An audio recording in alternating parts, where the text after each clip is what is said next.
Bom dia, irmãos. Bom dia, não, boa noite, né, irmãos? Eu vou falar hoje sobre o Êxodo 23, versículo 20, que diz assim: Eis que envio um anjo diante de ti para que te guarde pelo caminho e te leve ao lugar que tenho preparado.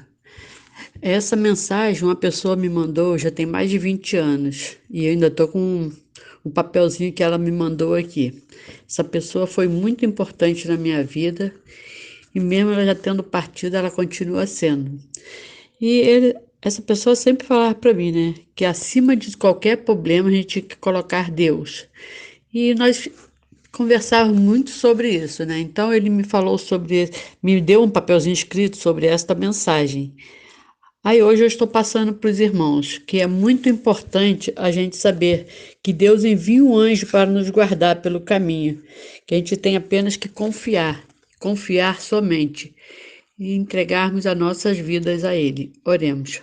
Pai de amor, nós te louvamos e te agradecemos, ó Pai, pela vida dessas pessoas, ó Deus, que estão passando neste momento, ó Deus. Que tu possas, ó Pai, enviar um anjo diante de cada pessoa neste mundo, ó Pai. Que essa epidemia, ó Deus, possa passar, ó Deus, e os teus servos, ó Deus, no final cantar o hino da vitória, ó Pai. Muito obrigado por tudo, ó Pai. Nós te agradecemos em nome de Jesus. Então é sobre isso, né, irmãos? Como é importante a gente confiar, né? E saber que o nosso caminho está preparado por Deus, né? Obrigada por essa atenção. Agora nós vamos louvar com um hino. É, o hino é Firme na Rocha.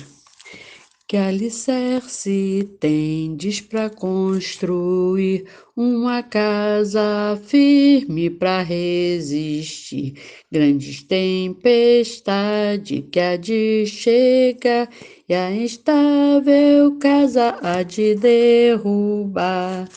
Nossa morada na rocha está, firme e segura ela ficará.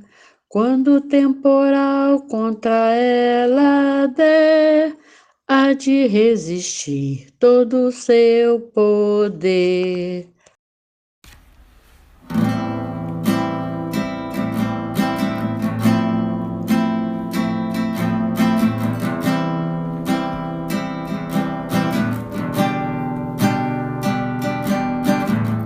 Se tentam destruir-me, zombando da minha fé e até tramam contra mim. Querem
prossigo vitorioso e sem pavor, por não ter o que temer.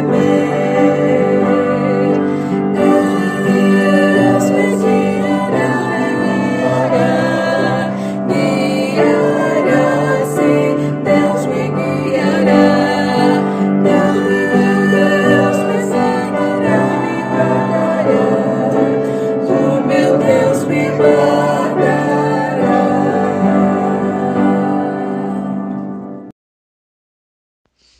Olá, querida igreja.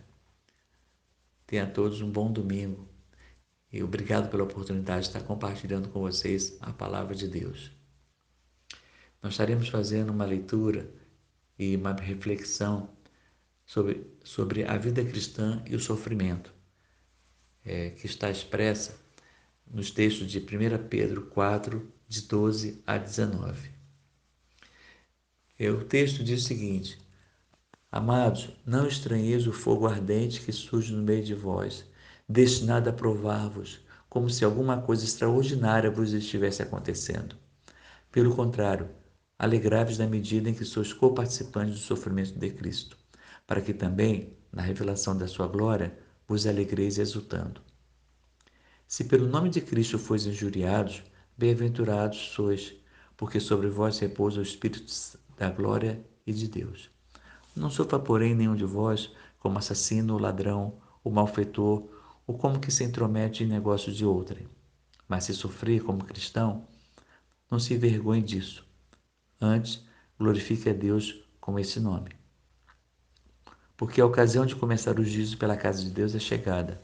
Ora, se primeiro vem por nós, qual será o fim daqueles que não obedecem ao Evangelho de Deus?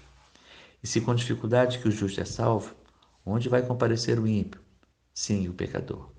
Por isso, também os que sofrem segundo a vontade de Deus, encomendem a sua alma ao fiel Criador na prática do bem. Meus queridos, nessa carta que nós estamos vendo de apóstolo Pedro, ela foi escrita para igrejas espalhadas pela região da Ásia. Eram 5 igrejas e aparece no capítulo 1, versículo 1, o nome delas. E eram regiões que eram dominadas na época pelo Império Romano e passavam por grande perseguição e grande sofrimento. Desde o início da carta, Pedro ele insiste num tema, o tema da esperança. E ele diz: a nossa esperança é Jesus Cristo, e não somente isso. O apóstolo Paulo caracteriza o verdadeiro cristão nessa passagem ao afirmar que o cristão cuja esperança é Cristo sofre por ele, glorifica-o e confia sua vida ao Senhor. Portanto, a glorificação e ter esperança é uma resposta esperada diante da pergunta: o que eu vou fazer? Como reagir diante da perseguição religiosa? Como fazer nesses tempos difíceis que nós estamos vivendo? A resposta de apóstolo Pedro é: tenha esperança. E aí Pedro vai nos passar, a partir desse momento, a nos dar, nesse texto de 1 Pedro 4, 3 orientações. Vamos ver que orientações são essas. A primeira orientação que ele nos apresenta é essa: alegre-se no sofrimento por Cristo. Isso está no versículo 12 até o versículo 14. Pedro, no versículo 12, ele pede que os irmãos não se surpreendam com o fogo que surge para provar, e aquele fogo não era um acontecimento estranho, era algo comum. Olha o que ele diz: Amados, não estranheis o fogo ardente que surge no meio de vós, destinado a provar-vos, como se alguma coisa extraordinária vos estivesse acontecendo. Pelo contrário, alegrai-vos na medida em que sois co-participantes do sofrimento de Cristo, para que também na revelação da sua glória vos alegreis exultando. Ele diz aqui que esse fogo não é um fogo estranho. E a palavra fogo aqui traduzida quer dizer um fogo muito forte, um fogo muito concentrado, um fogo que é capaz de furar, aquecer, furar e até mesmo reduzir metais. Seria um tipo de um fogo do maçarico. O fogo do maçarico é diferente do fogo, por exemplo, do fogão. O fogo do fogão ele aquece, mas ele não fura a panela. Mas o fogo do maçarico não, é um fogo concentrado. E é esse tipo de fogo, como fosse de maçarico, que ele está dizendo que esse fogo ele nos faz sofrer e esse fogo é que nos faz, muitas vezes, perder a nossa fé. E apóstolo Pedro bem sabia disso, porque ele passou por isso. Mas ao contrário de, em meio ao fogo da perseguição, reclamar de Deus, reclamar da vida, Pedro nos convoca a nos alegrarmos. É o versículo 13. Pelo contrário, alegrai-vos na medida em que sois co-participantes dos sofrimentos de Cristo. O seu primeiro argumento é: sofrendo por Cristo, o cristão está participando do sofrimento do próprio Senhor. O amor de Deus por nós nos capacita e incentiva a fazer o mesmo pela nossa fé em Cristo e testemunho perante os outros. Outro argumento que ele fala aqui no próprio versículo 13 é que a gente deve se alegrar pela revelação da sua glória, isso é, pela revelação futura da sua glória. Pedro, naquele dia da nossa morada eterna com Cristo no céu, os cristãos se exultarão com grande alegria. Então, alegrai-vos por isso. Alegrai na esperança futura que nós teremos. Nos dias atuais, ainda vivemos a chamada liberdade religiosa. Essa liberdade religiosa trouxe, especialmente aqui no Brasil, trouxe consigo o direito de expressarmos nossa fé e evangelizarmos livremente pelo país. Mas essa liberdade religiosa também traz consigo uma possibilidade do uso do evangelho para fins comerciais, para fins de poder político, para fins de preconceito, para intolerância religiosa, para busca de lucros financeiros. Isso tudo nos permite a liberdade religiosa. E quem não pratica esse evangelho para fins comerciais, para fins políticos ou para lucros financeiros, pode ser muitas vezes taxado junto e pode sofrer perseguições por aqueles que não são cristãos e vendem. Olha, a igreja é assim, os evangélicos são assim, todos os evangélicos são assim. Então, qual será a sua reação diante da perseguição que pode acontecer no Brasil? Não a perseguição de morte, mas a perseguição de preconceito. A resposta de Pedro é: alegre-se quando isso acontecer. A segunda orientação que Pedro nos dá está no versículos 15 e versículo 16, que diz o seguinte: não sofra, porém, nenhum de vós como assassino ou ladrão ou malfeitor ou como quem se intromete em negócio de outrem. Mas se sofrer como cristão, não se envergonhe disso, antes glorifique a Deus com esse nome. Nas palavras do verso 15, Pedro admite que muita gente sofre por coisas erradas, que fez, mesmo pessoas cristãs. É como se o pecado nos separasse de Deus e a tendência é que gere o sofrimento e dor. Por exemplo, o fim de um casamento por adultério, agressão a cônjuge, sofrimento, nesse caso, sofre os filhos, sofrem os familiares, sofre a igreja. Todos sofrem quando acontece um fim, por exemplo, de um casamento por adultério ou por agressão. Todos sofrem. Então, se o sofrimento é fruto do pecado, nesse caso, não é para se alegrar, mas sim para chorar mesmo. E o sofrimento é para arrependimento e não é para regozijo. Portanto, se a gente está sofrendo pelo pecado, eu não vou me alegrar. Eu vou ter que sofrer, eu vou ter que chorar. Pedro também enumera alguns outros exemplos. No versículo 15, ele fala também de alguns tipos de sofrimento, como, por exemplo, não sofra, porém, nenhum de vós como assassino, ou ladrão, ou malfeitor. Isto é, Pedro fala de crimes,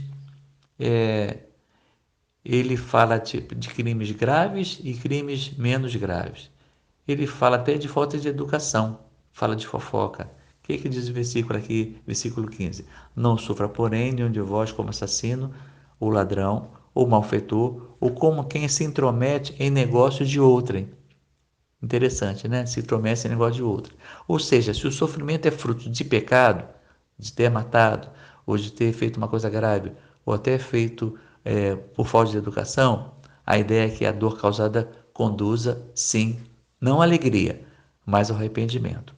Mas se o sofrimento, por ser cristão, por defender sua fé, por fazer o que é correto, por pegar o evangelho, nesse caso, ele diz, não se envergonhe. É o versículo 16. Olha o que diz aqui o texto. Mas se sofrer como cristão, não se envergonhe disso. Antes, glorifique a Deus com esse nome. Então, nesse caso, Pedro está dizendo que se eu estou sofrendo por ser cristão, eu não devo me envergonhar, mas eu devo glorificar a Deus pelo nome de Cristo. Envergonhar-se aqui não é pelo fato de ser cristão. Essa expressão indica assumir sua condição de cristão diante daquele que ofende, visando a glória de Deus, ainda com riscos. Muitos testemunhos mostram que, diante da ameaça de morte, não negaram a Jesus e ficaram firmes com Cristo. Não só no passado, mas até hoje, em lugares que o evangelho é proibido, muitos cristãos são mortos e muitos cristãos não negam. Mesmo com a ameaça de morte, eles não negam a Jesus. Eles ficam firmes em Cristo. Muitos que estão nesse momento tendo sofrimento, as pessoas que estão fazendo sofrer perguntam assim: mas de onde vem essa força? Que essas pessoas não temem nem a morte. De onde vem essa força deles enfrentar tudo e todo por Cristo? O resultado será para a glória de Deus. E, portanto, existem dois tipos de sofrimento. O sofrimento pelo pecado, esse eu não devo me alegrar. Mas se eu sofro por causa do sofrimento, por defender a Cristo ou por ser um cristão, esse eu devo me alegrar, porque eu me alegrando, eu estou glorificando a Deus e o seu nome. Apóstolo Pedro também, ele termina com uma outra orientação diante do sofrimento, diante da perseguição. E ele diz o seguinte: confie a sua vida ao seu fiel Criador. É que diz os versículos 17, 18 e 19. Porque a ocasião de começar o juízo pela casa de Deus é chegada. Ora, se primeiro vem por nós, qual será o fim daqueles que não obedecem ao Evangelho de Deus? E se com dificuldade que o justo é salvo, onde vai comparecer o ímpio? Sim, o pecador. Por isso também, os que sofrem segundo a vontade de Deus, encomendam sua alma fiel ao Criador na prática do bem. Então o apóstolo Pedro está nos dizendo que o fim é chegado, e está chegando, e já está próximo. Esse é o maior motivo para que as nossas vidas sejam mantidas fiéis e obedientes a Cristo e a sua palavra. Pedro observa no versículo 17 que chegou a hora de julgamento, e o julgamento começará pelo seu povo. E aqui eu quero destacar algumas coisas importantes. É que o que o texto nos mostra? Que antes de julgar os incrédulos, Deus vai julgar e vai fazer o seu primeiro julgamento aos crentes da igreja. Porque primeiro há necessidade de santidade daqueles que afirmam ser salvo por Jesus. Se o julgamento vem, é preciso estarmos preparados para esse momento.